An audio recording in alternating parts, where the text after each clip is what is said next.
Salam sejahtera di dalam Tuhan Yesus. Firman Tuhan yang menjadi renungan kita saat ini akan kita dengarkan bersama dari surat 2 Korintus pasal 4 ayat yang ke-8. Demikianlah firman Tuhan. Dalam segala hal kami ditindas, namun tidak terjepit. Kami habis akal, namun tidak putus asa. Kami dianiaya, namun tidak ditinggalkan sendirian. Kami dihempaskan, namun tidak binasa. Demikianlah firman Tuhan.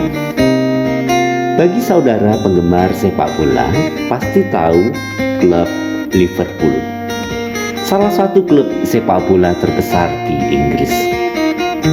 Lagu You Never Walk Alone menjadi salah satu ikon dari klub ini. Lagu You Never Walk Alone selalu bergemuruh dan menggema tatkala tim ini bertanding di stadion. Lagu dukungan dari ribuan pendukungnya untuk menggugah semangat bertanding bagi tim kesayangannya untuk memenangkan pertandingan. Syair yang dilantunkan mengingatkan timnya bahwa mereka tidak berjuang sendirian. Ada ratusan ribu orang yang selalu bersama dengan mereka. Walk on, with hope in your arms, and you never walk alone. You never walk alone. Itulah sepenggal isi lagu You Never Walk Alone, karya Carey and the Peacemaker. Untaian kata-kata yang memberikan semangat menjalani hidup dan meraih mimpi-mimpinya. Meskipun ada badai yang harus dihadapi, tetapi di balik badai selalu ada cahaya yang menerangi. Seperti halnya hidup, ada banyak tantangan yang dapat mengubah arah hidup kita. Saudara yang dikasihi Tuhan, Paulus menggambarkan bagaimana penderitaan dan kesusahan yang dia alami karena Injil Kristus. Betapa sengitnya orang-orang terus berusaha untuk menjatuhkan, membinasakan hidup dan pekerjaannya. Paulus ditindas, disudutkan, hingga tidak berdaya dan dianiaya. Bahkan kematian mengancam dirinya dalam sepak terjangnya memberitakan Injil Kristus. Paulus banyak menghadapi risiko-risiko dalam hidup yang dijalani ketika ia teguh memegang komitmen menjadi seorang pewarta bagi Kristus. Apakah Paulus mengubah haluan hidupnya dan meninggalkan pekerjaannya sebagai pewarta Kristus? Tidak. Paulus tetap memegang komitmennya. Dalam berbagai kesulitan yang dihadapi, Paulus bersaksi bahwa Tuhan tidak pernah meninggalkan dan menyerahkan dia kepada mereka yang ingin membinasakannya. Paulus tetap teguh memberitakan Injil meskipun ia harus menderita. Paulus tetap berani mengambil risiko dari pekerjaannya.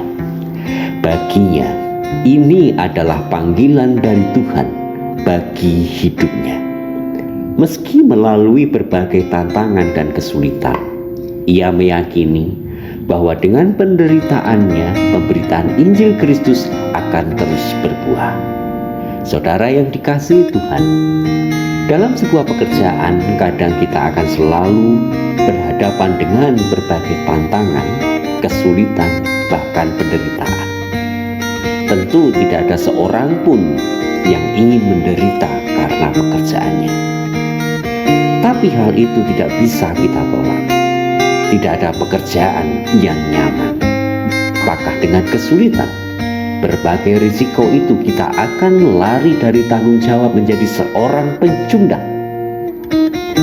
Di tengah pandemi corona saat ini, tenaga medis menjadi bagian ujung tombak dalam penanganan pasien yang terinfeksi untuk menghentikan penyebaran virus.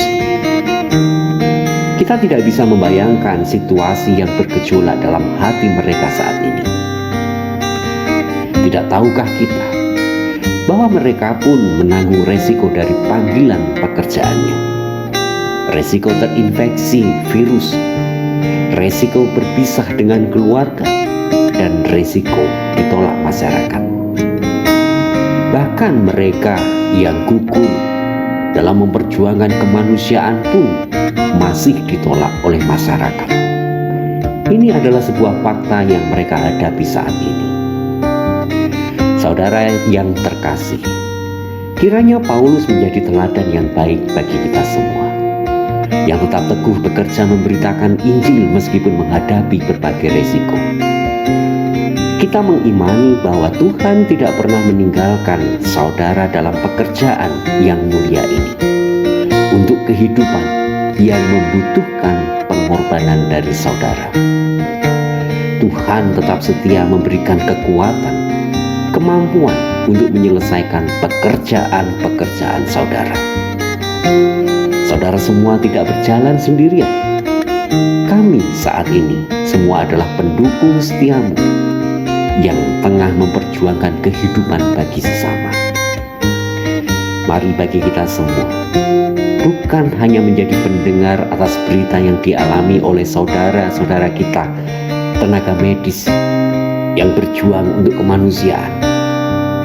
Bukan hanya sibuk dengan kebutuhan kita sendiri, bukan sibuk dengan hal-hal yang tidak bermutu dan lain sebagainya. Kita pun bisa menjadi teman bagi saudara-saudara kita, tenaga medis yang saat ini bekerja, berjuang menangani virus corona, dengan memberikan dukungan dan motivasi yang bisa kita lantunkan melalui syair doa-doa kita. Demikian juga bagi saudara-saudara kita yang saat ini dengan status OTG, ODP, PDP. Percayalah bahwa Tuhan menyertai saudara. Di balik kesulitan yang saudara hadapi, ada seberkas cahaya harapan yang setia menerangi saudara. Terima kasih atas keikhlasan, ketulusan, pengorbanan, dedikasi yang telah saudara taburkan bagi saudara-saudara kami. Terima kasih untuk tim medis Indonesia yang saat ini tengah berjuang. Tuhan memberkatimu sepanjang masa.